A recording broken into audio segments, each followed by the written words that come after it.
Hello everyone, welcome to my channel. Bold and beautiful today. Daphne's messy mother hits LA,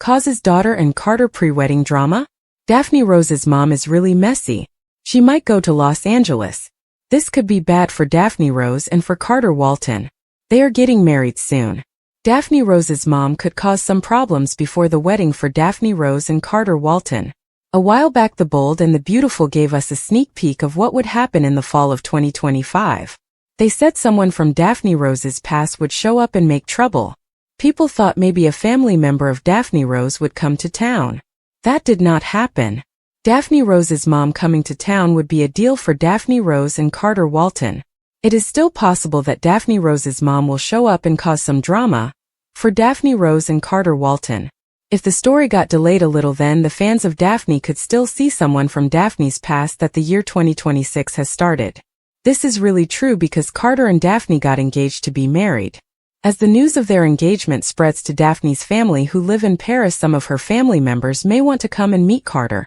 the man who Daphne loves. Daphne has said no to marriage proposals from men before, and she told Carter that she does not need a man to make her happy, but now she is engaged to Carter. Daphne's family probably knows everything about her. So it is surprising that Daphne is going to marry Carter. We can imagine that some of her relatives will show up to make sure Daphne knows what she is doing. Daphne's family will want to make sure she is making the choice. Daphne's mother would be the one to talk to her about this. Let us think about what would happen if Daphne's mother comes to Los Angeles before the wedding. This would give Daphne's mother a chance to talk to Daphne about marrying Carter. Daphne's mom will probably have some doubts about Carter's love for Daphne. This is because Carter has been in a lot of relationships that did not work out. He has also proposed to women before. Daphne's mother may want to see if Carter is really good enough for her daughter. She might try to check if Carter is serious about Daphne. On the hand, Daphne's mom might be a person who only cares about money. She might be looking for a rich man like a Forrester or a Spencer to marry while she is in Los Angeles. Daphne's mom might be someone who only wants to be with someone because they are wealthy. We could imagine Daphne's mother making things complicated in other ways if she tries to seduce someone and lock in a new future of her own. Regardless, Daphne mentioned having a family waiting for her back in Paris. Since Daphne has decided against going home, it's reasonable to think a relative or two might come to her instead,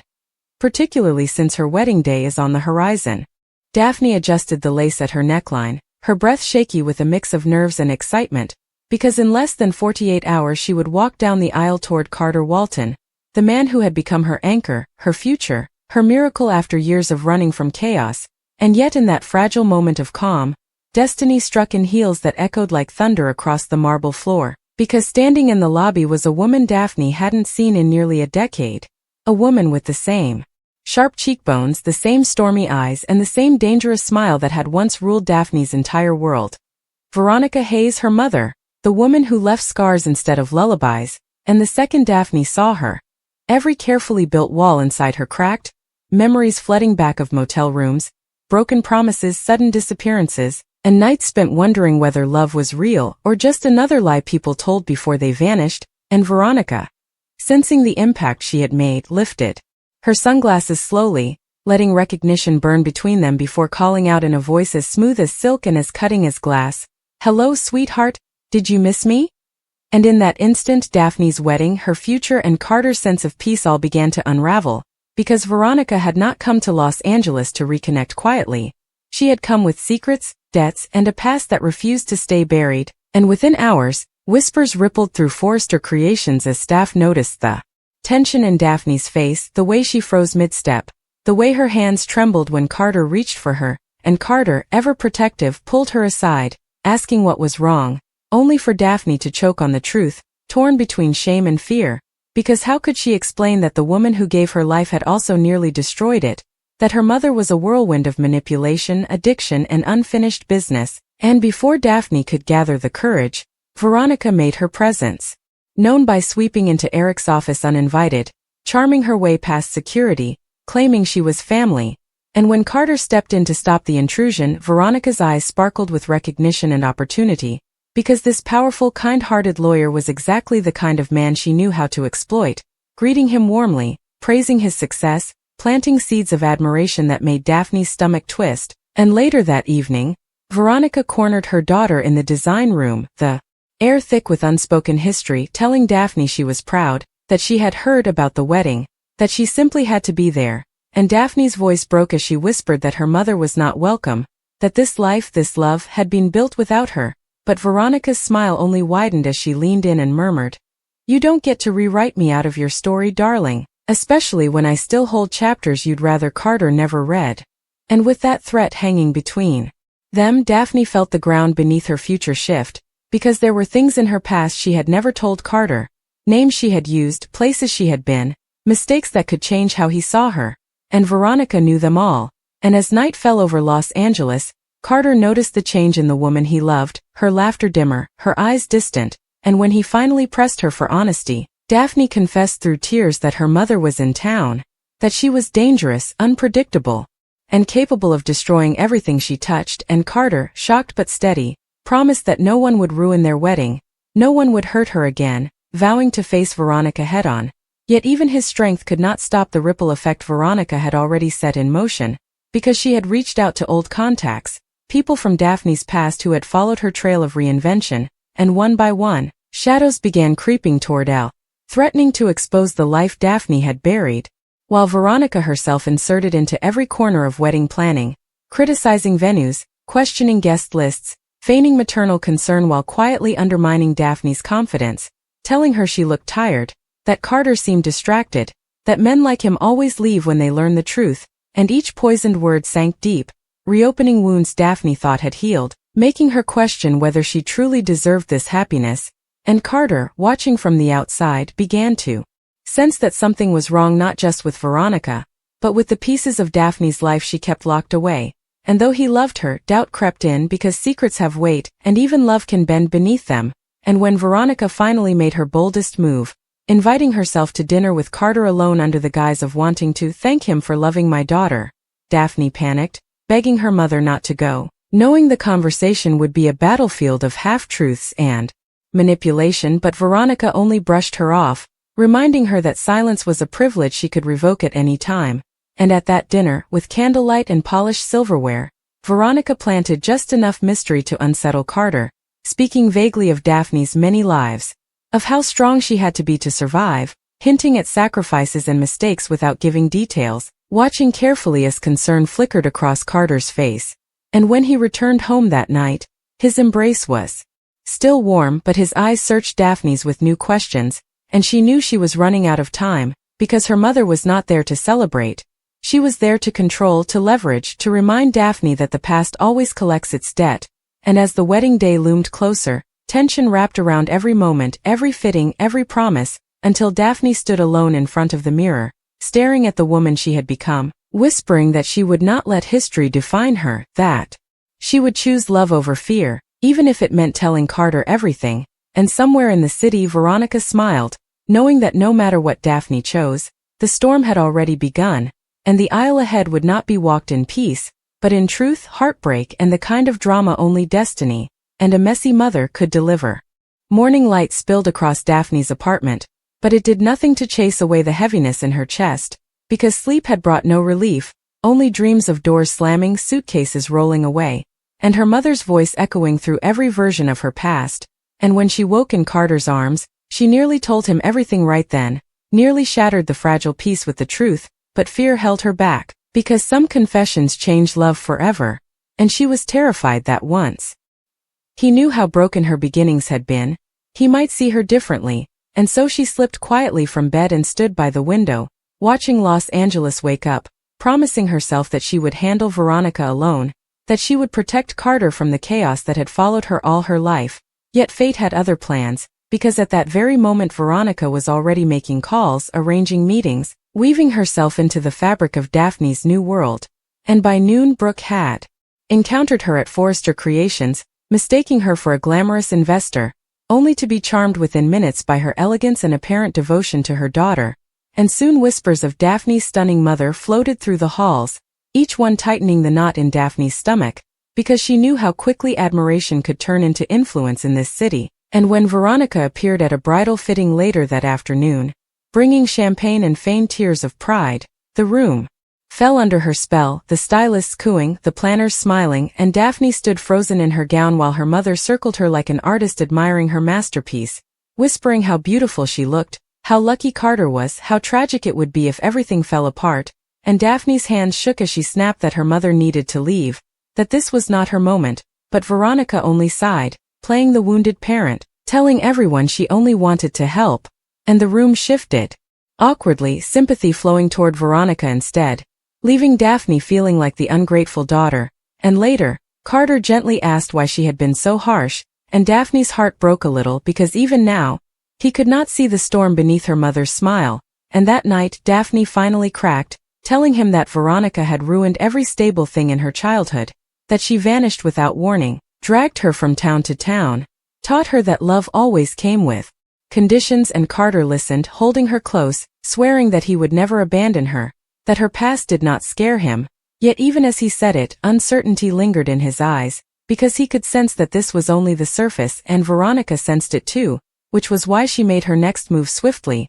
showing up unannounced at Carter's office with an envelope in hand, claiming she had found old memories that Daphne might not want seen, and when Carter refused to look, insisting that Daphne deserved privacy, Veronica tilted her head and said softly that secrets grow heavier the longer they are carried, that she only wanted to protect him from surprises, and in that moment doubt planted its roots, because Carter began to wonder what could be so terrible that Daphne had hidden it even now, and when he confronted her, asking if there was more she hadn't told him, Daphne froze, the truth poised on her lips, but fear silenced her again, and that hesitation cut deeper than any confession could have, because Carter felt it as distance, as uncertainty, as a wall he could not cross, and Veronica watched from the shadows, satisfied, knowing that love frays when trust is stretched too thin, and as the wedding rehearsal approached, tension seeped into every interaction, into every smile that lingered a second too long, every question left unanswered,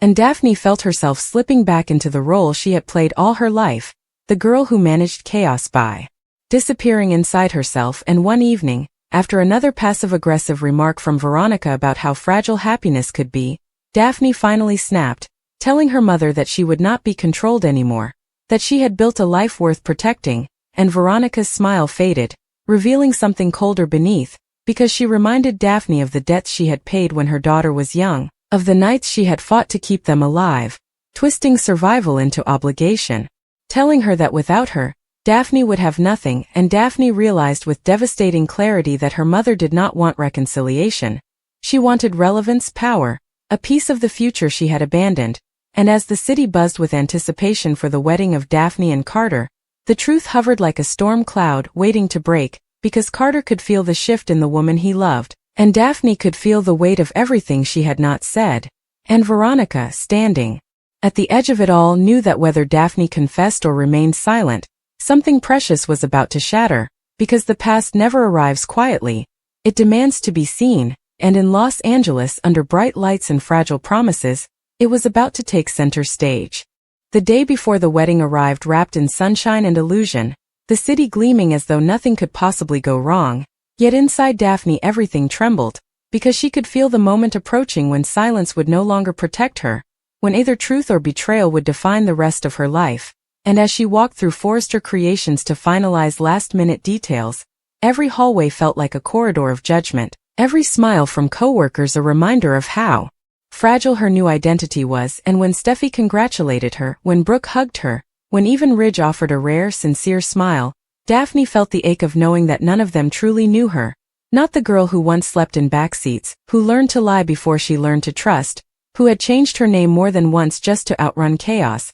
And Veronica followed her like a shadow, commenting on everything, correcting florists, charming planners, slipping into conversations she did not belong in, as if reclaiming territory. And Carter, watching from a distance, began to see it too, the way Veronica controlled the air around her, the way Daphne shrank beneath her presence, and something in him hardened, because he realized this was not normal tension between mother and daughter. This was fear, and that night, after Veronica left a voicemail hinting at unexpected guests from the past, Carter confronted Daphne again, not with anger, but with raw vulnerability, telling her he loved her enough to face anything, that marriage meant standing in truth together, and Daphne finally broke, collapsing into tears as she confessed that before she ever became Daphne Rose, before she ever dreamed of stability, she had been someone else, a girl who followed her mother from city to city, who sometimes stole to survive, who once got mixed up with people who expected favors in return for shelter, and though she had escaped, though she had rebuilt herself honestly, she feared that the stain of who she had been would change how he saw her, and Carter, stunned, listened in silence, his heart torn between compassion and shock, because he had built his life on integrity, on clarity, and while he did not judge her for survival, he struggled with the idea that she had hidden so much, and that pause in his response cut Daphne deeper than any rejection could have, because in that hesitation she saw the possibility of losing him, and Veronica, sensing the shift, made her most dangerous move yet, revealing to Carter that one of those shadows from Daphne's past had arrived in Los Angeles,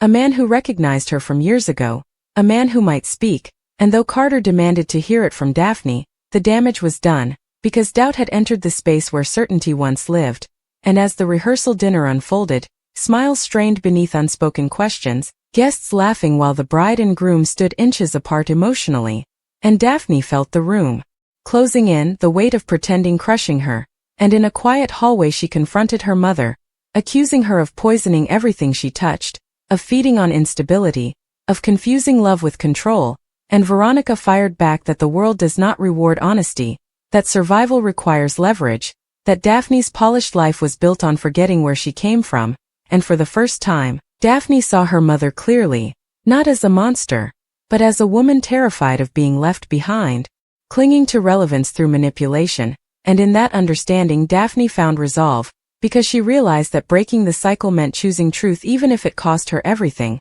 and so she walked into Carter's room that night, sat beside him, and told him everything, not in fragments, not softened but whole, every fear, every mistake, every version of herself she had buried, and she told him that she did not expect him to erase his doubts, only to believe that she was not running anymore, that she wanted a future built on honesty, not reinvention, and Carter, overwhelmed, took time, pacing, grappling with the weight of it, because love had always been simple for him, a steady thing, not a storm of histories and reinventions. Yet as he looked at Daphne stripped of defenses, he saw not deception but courage, and he realized that the woman before him had fought for every ounce of light in her life, and that loving her meant accepting that not all scars are visible. And still uncertainty lingered, because trust once shaken does not instantly return, and outside, Veronica waited, convinced that the fracture she had created would grow, that the wedding would collapse under the weight of truth, and as dawn crept across the skyline, Daphne stood alone in her gown,